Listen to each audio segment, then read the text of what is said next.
The overall goal of the following experiment is to introduce a miniaturized algal bioassay aimed at rapidly screening algal cultures to identify microbial symbionts and/or pathogens that might influence the health or physiology of the algal culture.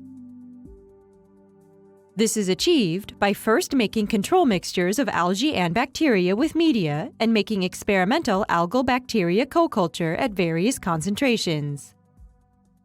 The next step is to prepare 48 well plates with aliquots of the mixtures for a robust, replicable, and rapid screen. Next, the plates are incubated and monitored using Pulse-Amplitude-Modulated Fluorometry, which takes measurements that infer the photosynthetic health of the system.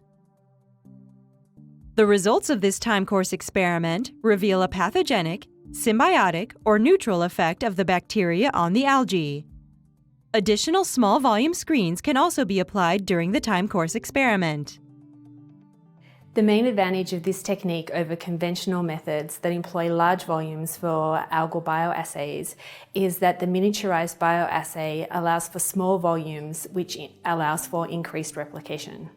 This method was originally developed to provide insight into an alga's response to a bacterial pathogen or symbiont, but it can also be applied to answering questions about the effect of a chemical, bioactive molecule, or nutrient on an alga's health and physiology.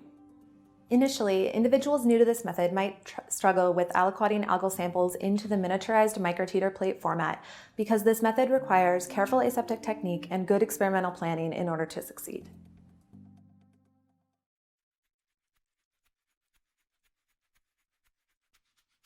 Time the experiment so bacteria grown to stationary phase and